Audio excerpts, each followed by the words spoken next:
Thank you for joining me live. It's literally been a year since we spoke last, I think. It was back when you released Flyer, and a lot has happened since. But maybe before we dive into it a little bit, give yourself a bit of an introduction and then we can go from there. Yeah, sure, sounds good. I'm Ollie Morris. I'm based in Bristol in the UK. Well, I started off as a saxophonist, and then very slowly I've kind of finding myself developing as like a producer and as a sort of band leader. And I think so Flyer was my second single, and kind of after that I've realized I've really enjoyed the process of like songwriting. So I've just decided to kind of really dive into that like more and more. I kind of started off like doing a lot of performing for other people, and then obviously doing gigs for myself as well. And now I'm kind of shifting over to like the songwriting bedroom aesthetic of things, I guess. So Since the last time I spoke to you, I've seen you've done a lot of live shows and live performances. How has that experience been for you? I know you're also kind of potentially touring soon as well. Well, the plans are hopefully in the near future. How is the live performance versus like releasing music and recording music? yeah, it's really nice. Like I've really kind of felt more and more comfortable with it as well. I think being a band leader and being a sideman for many purposes and for obvious reasons are completely different things, and you have to really kind of think about different things while you're kind of like trying to organize the band and everything. But just kind of ended up really enjoying it and doing it more and more. I mean, last year really started to show like kind of like an influx of more gigs, particularly in Bristol. And I think like that has given me like a lot of confidence just to kind of, I guess, just go for it really. So obviously the EP, I've got a debut EP coming out, as you probably heard. That's coming out sometime October, November. The plan is like late end of the year anyway. So I'm just sort of, yeah, just compiling a few leads as to where to play in the UK. I've got a few already, so I've kind of got like a rough plan of where I want to go and everything. And that's a whole nother ball game, because usually I'm just kind of in my comfortable zone of Bristol, or when I'm not in Bristol in other cities, I'm often playing for other people. So this kind of feels like the right time and like the step up almost to that in a way. That's the plan anyway. We'll kind of see what happens, as you know, and especially in music, things kind of can take a turn. People forget, there's many hats you have to wear. Promotional, there's the writing, recording, songwriting part of it, live performance. But I'm excited for your tour. If you're coming down to London, which I'm sure you will, I am definitely going to be there. So I'm excited for that. With your debut EP, you have one of your first releases already released, which was Equilibrium. Talk to us a little bit about that. What's the track about, and what kind of is the concept for the EP itself? Yeah, so I wrote Equilibrium probably the genesis of it was probably about 2 years ago. I started writing it probably not long after we last saw each other, actually, like maybe a few months after that. And it kind of, again, it came from like a spur of confidence where like I had two tracks I was really happy with, and I kind of grew a fan base from friends and fans of other bands I played in, as well as like my own projects. But then it was just kind of want to really write something that really represents what's going on in my life. And Flyer and Bamal, my first two singles, are very much that. They were kind of reflective of certain periods of my life, whereas like I feel like this EP is kind of like a chapter of kind of the bulk of what my personal experiences for like the last 2 years or so, and kind of how that's shaped me, and kind of what I've learned along the way, what I'm still learning now, to be honest. But Equilibrium is kind of just like, it's like a yin and a yang. It's kind of just like, it's a story about kind of mixing the rougher, the more difficult experiences with like the good experiences, kind of seeing how that kind of fits in life as a whole, how there's kind of just like, you're always going to get periods of life where you feel uncomfortable, and then periods of life where you kind of feel bliss, and all that sort of uncomfortableness from the past is paid off and come into its own, really. Sort of a formidable tale, I guess, of just bringing different elements together and seeing where that goes. And that is kind of like the essence of the EP as well. I think it's an amazing concept, because we often like reference bad times in our lives as something separate to our good times, but having that equilibrium, like you mentioned, and also having that in the EP really shows, you know, that sometimes they can happen at the same time. Sometimes there's a learning experience from each other. That is super exciting. I know also you did have a lot happening in your life. I did a bit of snooping. You moved in with your partner. You got a BBC Upload feature. There was a lot happening for you. How has it felt for you? Is this a high at the moment, or where are you at with that? For sure, I think like it definitely everything kind of definitely feels like a high. I'm really excited for the summer. I moved in, yeah, I moved in with my girlfriend. Yeah, a month ago, pretty much a month ago. I mean, it's really nice, but at the same time, like I was kind of just crashing on our couch basically 4 or 5 times Right. 4 or 5 times a week. So in a lot of ways, it kind of feels like nothing's really changed. It just kind of feels like, well, now this is officially kind of on paper, like I'm living with you. It's a partner thing. So and that's definitely been a positive thing. Moving out of the house I had previously, I've been there for like 3 years. I've been there since lockdown.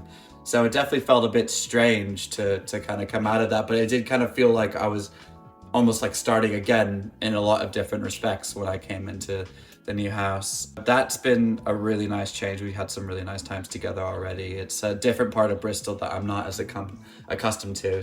It feels like a little bit of a next chapter, but I was going to ask on that, kind of writing with somebody else in the house, you know, is she musical also, or how is that going? From that laugh, I'm like, Yeah, I mean, she's very into musicals. She's very into Okay. music. She's got a good taste in music, definitely.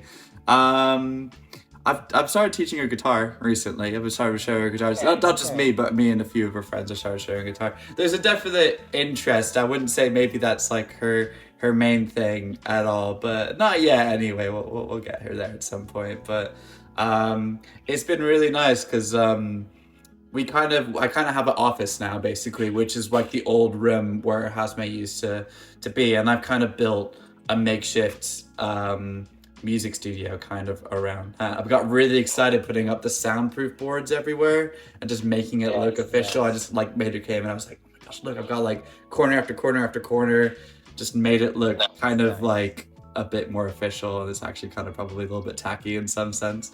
But then she works from home most of the time, so she uses it when I work at college right now, so I'm no longer officially self-employed, but I kind of have like another job as well. So when I'm off working at the college, she just like uses it as a little study. And I've kind of left like little instruments around just to see if it kind of like she's a bit curious. It might have a twinkle on the piano, or my guitars, or like my Okay. 4 saxophones that I've got laying around. So Little breadcrumbs. exactly, yeah, yeah. No, nice plan, nice plan. With that obvious change, obviously, I don't know if you've recorded your EP in its entirety yet, but has this kind of new time in your life influenced the EP? It's been since I recorded, so yeah, everything's pretty much finished now. I've just met with my mix engineer last weekend to touch on like a few. It's just little tiny bits basically right now of like the mix. Like so, they all should be mastered by, say, August probably. When I recorded at the time, it was a very different time. I think it was very much a time of just kind of uncertainty. Really wanted to explore kind of what I wanted to do as a musician and kind of how to make it more sustainable.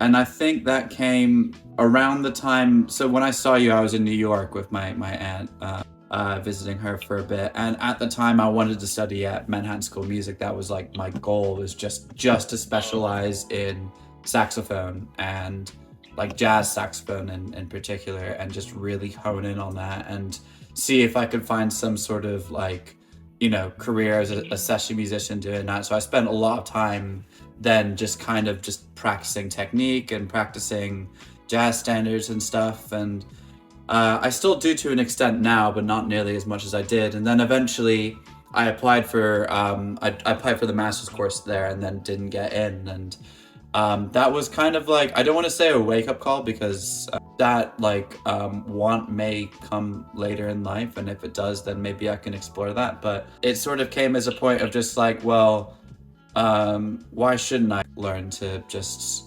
try and do everything, just try to make music fresh. And that's something I've really kind of learned with exploring my solo project and everything, is just kind of trying on new aspects of being a musician, trying to be a band leader, which I was too uncomfortable doing before and just didn't feel like I had the skills or confidence to do before. I'm trying production, just really deep diving into production, trying mixing.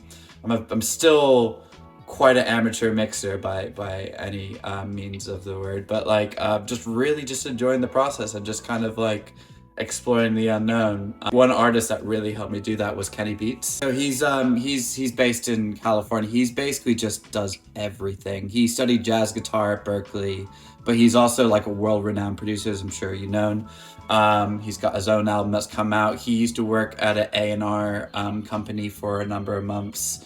And he's like an insanely good DJ as well. If you watch his like Boiler Room DJ set, like it is just unreal. So he's got like all this experience, and I wasn't watching that and thinking like I need to be the next Kenny Beats, because that's obviously not realistic at all. We all have different lives in music, and I think we just should kind of expand on what we know already rather than just trying to just jump too far in the deep end. And then obviously going back through Jay Dilla tapes, Knife Wonder stuff, Terrace Martin stuff. I don't know if you know Quinn Olton. He's a saxophonist and producer in London. He's just incredible. I don't know how he makes the stuff he does, but I was like, this kind of feels more like the stuff I want to explore on. It kind of feels like a very creative world that they live in, and I want to explore that. So it was just kind of like at that point, especially because I had no idea what I wanted to do. I left this band who I'm not going to name a couple of years ago, and went touring extensively with them, and just got so burned out that I just hated festivals for like the longest time and didn't want to play in like fields, didn't want to do any of that. And the EP was kind of just basically just of how much hurt has kind of come from the period after I left the band, and just kind of where to grow from there. And for the longest time, it was this one thing, and then it's kind of developed into like multiple little micro things. It seems like you've really taken the time to, where something has kind of maybe not gone as expected, you've actually utilized your time to actually learn so much. You would have learned as well during your masters if you stayed in New York, but you've actually gone and learned producing. You've started looking at your influences and seeing what inspires you to find your lane. So I think it's been such a positive experience, although probably quite heavy for you during that time. If there was like one piece of advice then you would give to anyone who is touring and potentially could be in a similar position, is there a piece of advice that you could give them to avoid maybe that burnout or that kind of stage that you were at? Self-care is just really important. Just I think just understanding your boundaries, your own personal boundaries, and I think like I have a tendency just to kind of jump into things and not really plan things out, and to be honest, it's still something I'm learning now. So maybe I don't know if that's the best advice I can give, because that's just something I'm learning at the moment now. But it's very, very much just kind of just do what works if you feel like you're getting a lot from the connections you're making. I guess it's one thing. Make sure you surround yourself with good people. I think that's really important. And make sure you surround yourself with people that really want to help you grow as well.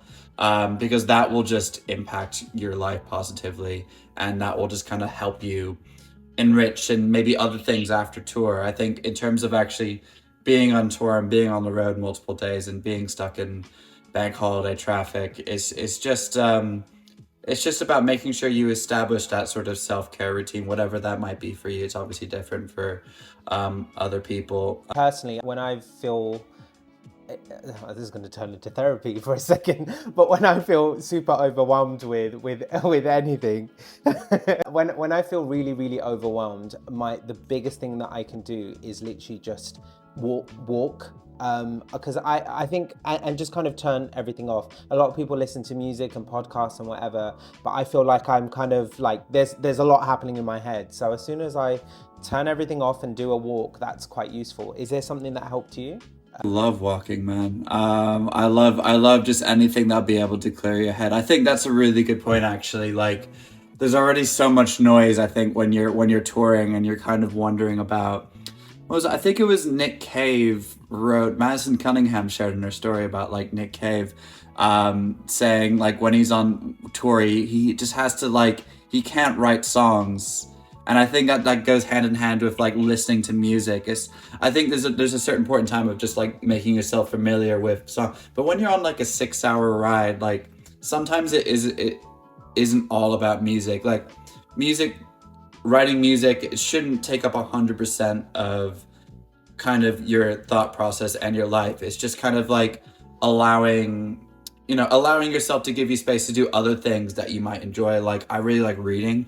I really like to have like a bit of space where if I arrive at a destination, I can maybe read for just 20 minutes or so, just to switch my mind off, even if it's something I'm not 100% invested in.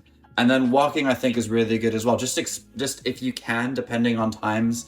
Sometimes that isn't always realistic, but usually, like especially the bigger London shows I've done, we would arrive at like 4 o'clock and then not play till like 11. So there's a huge chunk of time just to kind of like walk and kind of explore the town, just like enjoy the kind of scenery of something you're not really accustomed to. Because I think travel is just one of the greatest benefits of touring, is just that you get to experience new things and have new senses and just like see that for the first time. But yeah, I think meditation as well. Like I love meditation. I stand by meditation.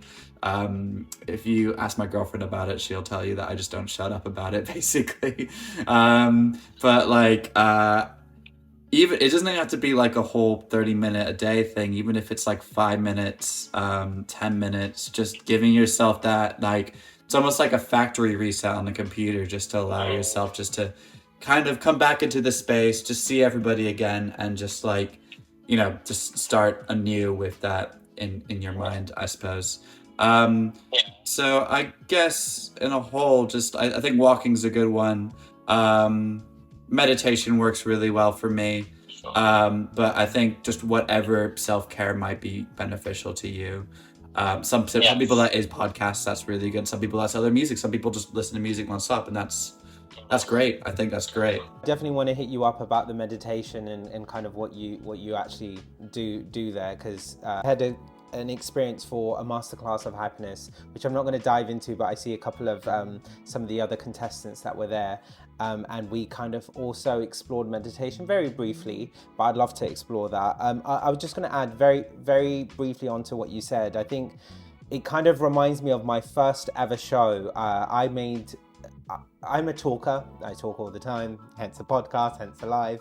But when I'm nervous, I think it just goes full throttle. Like I'm literally just talking to anyone and everyone all around me. It's maybe a little bit of an anxiety thing as well. So at my first show, I spoke to everybody. I watched every act. I was cheering and blah, blah, blah.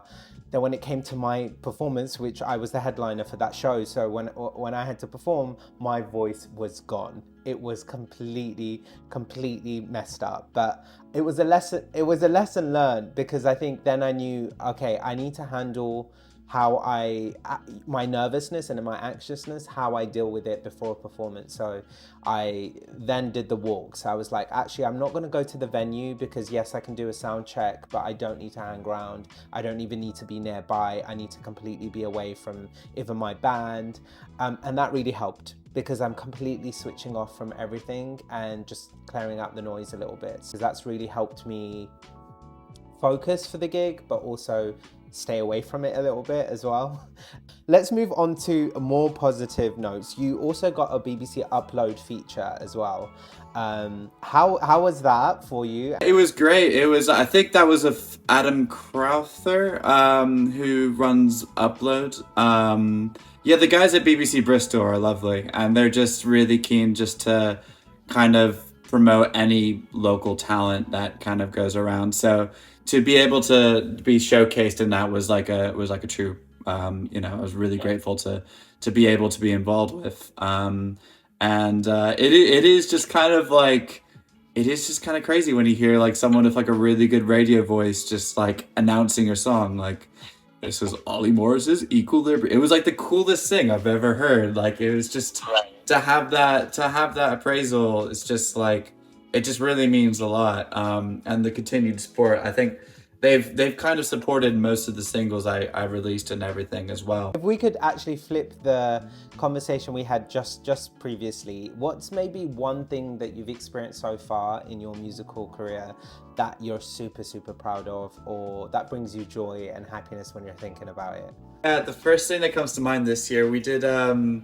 It's not even like it's not even a particular lead to anything, but we did a LCD Sound System tribute night in February, and I was thinking about of like a million different things that could go wrong during that gig, and I keep looking at the footage from the gig that Joe, our guitarist's girlfriend, just filmed us. She recorded like 3 amazing bits of footage. Basically, there's one song, Sound Discover, where it just kind of turns into a rave all of a sudden. And Wow. just before the gig started, I managed to get on Prime like 100 silver, well, like 100 gray glow sticks. So just as that song started, I just got my girlfriend on the side to break them and then just literally throw them out into the crowd. So if you look back at the footage, and I can send this to you after this chat if you like, the singer just splits up the crowd and then gets them all together, and they're all just waving these like silver glow sticks. And just I was on a high for about a month. I'm still on a high thinking about it now. Like even just talking about it, I'm just getting goosebumps. Like it was just so much fun. And it's something I wanted to do for years, and having that like paid off was just such a treat, you know. Sounds like an epic show.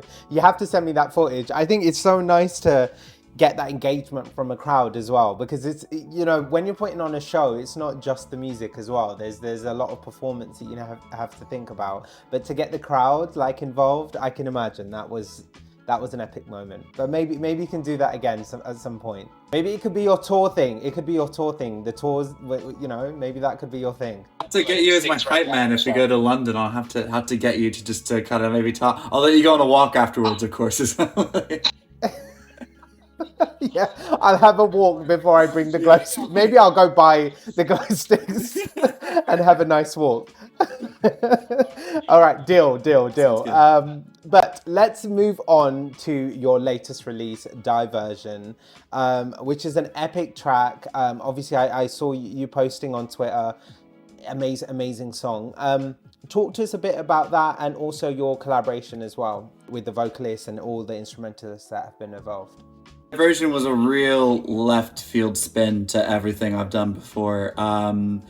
It was really like released almost as an experiment, because Equilibrium was kind of released as this like trip hop dark sort of like song, like a chilled song, and then like Diversion is just this like upbeat sort of like hip hop sort of thing. And I wanted to collaborate with like a rapper for ages. I just didn't really know / again have the confidence to actually engage into like asking one. The mall was initially supposed to be with a rapper, and then I just on the offhand got my friend Chrissy to sing on it, and that went a different direction. I'm really glad it went the direction it did. Yeah, and it is mostly I did all the producing on the track. The mixing and the mastering were done separately, but all the producing. So I recorded, the list begins, bass, guitar, flute, and sax. I did the drum programming for that as well. So we again from like me asking about 5-6 of my friends to only asking 2. The only other player was my friend Rory, who played keys on there. And Tom, my friend Tom, who I knew, used to live in Bristol. He's now moved to Portugal. He's doing really well up there, as like just as an MC, just kind of doing his own thing. I knew him a couple of years ago because I used to work as a sign holder in Bristol. And he used to work at the coffee shop just afterwards, and he used to just come up like while I'm holding like I've got like 6 layers on, just trying to stay warm from like the rain, the British. And he used to come up and like give me coffees and stuff. And he used to be like, "Oh yeah, also I'm a good rapper. Like check out my stuff and everything." I was like, "That's good to know. That's good to know. I'll keep that in the bank for later on."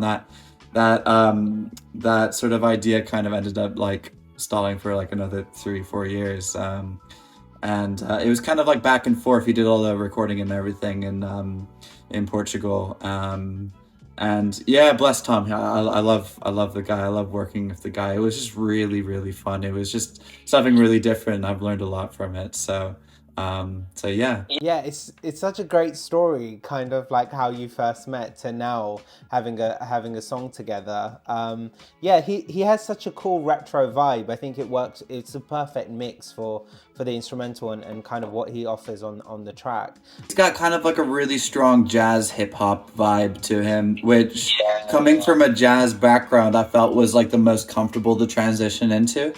I'd love to explore all different elements of just of hip hop and just writing beats for people. I think collaboration is just one of those skills I'm just really trying to work on. There's so many people writing beats now. It's ridiculous. Like it's like a video game because I think anyone can write a beat. That's the thing. Anybody can write any sort of beat, but I think it's just like Oh, I'm not sure about that. I was like, I'm not sure anyone. There's people like me out there that would really struggle, but I get your point. It is quite an oversaturated market, you know. But what you do is very unique. I think it's quite a nice blend of like what your interests are, what your background is, but also whatever the current project that you're working on. So you do it quite well. I don't think that can be replicated. appreciate that. But is this the kind of sound then for your EP? Like what can we expect coming forward? Because obviously they're two different tracks. Equilibrium and Diversion are completely different. What can we expect? More of that, really. Just more of completely different tracks. I think that's the goal for the EP as well. Was just I really got into. I'm throwing out a lot of artist names here, but these are the people that really influenced me. But Jamie XX, and that album In Color, just how every track on there is just like I remember just listening and be like, why do I really like house music? And it's like, oh yeah, Jamie XX just made it really accessible for so many people. But I think the main process was just like having just a collection of songs that sound so different, that fit in so many different genres, but just because the storytelling aspect of it is so strong, it just seamlessly connected from one point to another. And I'm not saying I'll be able to accomplish that the EP, but that certainly is like the goal, I guess, is just to be able to write a collection of songs that have a sort of connection with one another. I don't know if I should give it away. I mean, it's everybody's giving stuff away, so what the hell? Just like yeah. It's a lot of it is just kind of like Bjork inspired, Gorillaz inspired. That last track we released recently was obviously Kenny Beats inspired. The Equilibrium thing was like a trip hop, Portishead. Just been listening to so much Portishead and Massive Attack and like the usual trip hop suspects, Tricky. And then the last one was more kind of, I guess, Jordan Rockeye inspired. And then there's like an instrumental track in between, which is just Colin Stetson. He's played a lot with like Arcade Fire and LCD Sound System and Bon Iver. And I've just loved his sound. I just wanted to create one song of just saxophone. So that was just like a limitation exercise. Not exercise, but that was just a limitation thing that I just wanted to incorporate in the EP. So it's a 5-track EP. And I'm giving away all my secrets. So here you go. You know what? I appreciate you sharing the secrets with me. But generally, if anyone is watching, like I am generally a huge fan. I think you are an incredible artist and creative. So if you are watching, go stream Diversion, Equilibrium, and stay tuned for the EP. Are we going to get any visuals from you? Is that something that you think, could throw a music video here and there? Obviously within budget. It's a good question. I mean, have you seen the one for Flyer?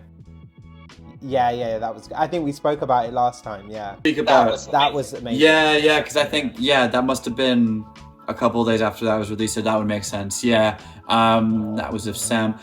Good question. Haven't actually properly developed on that. I mean, like, I've got some very basic visuals for Diversion, as I'm sure you saw from the Instagram reel.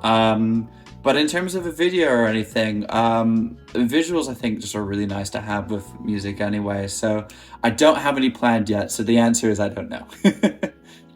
Okay. Hopefully soon.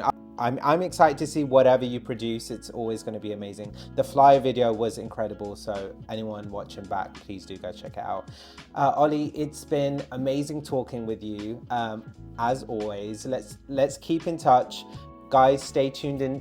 Potentially a tour coming up soon. Also, where can we find you on Instagram and all your other handles? Yeah, so all my handles are just Ollie Morris Music, the same as the one on the top. If you're still live now, if you're watching after, it's just Ollie Morris Music, OLIMORRIS Music. Yeah, I'm on TikTok, Instagram, Twitter. Do people use Facebook anymore? I'm on Facebook as well. For all the Facebook Same, friends. but I don't know if it's, yeah, all the Facebookers out there, find Ollie Morris. Well, honestly, it's been genuinely great to connect with you. Congratulations on the release of Diversion, and yeah, can't wait for the Thanks so much for your time. I've really enjoyed this. Always great speaking to you. Always, likewise. Take care, everyone. Thank you for tuning in. Bye bye. Bye. All the best.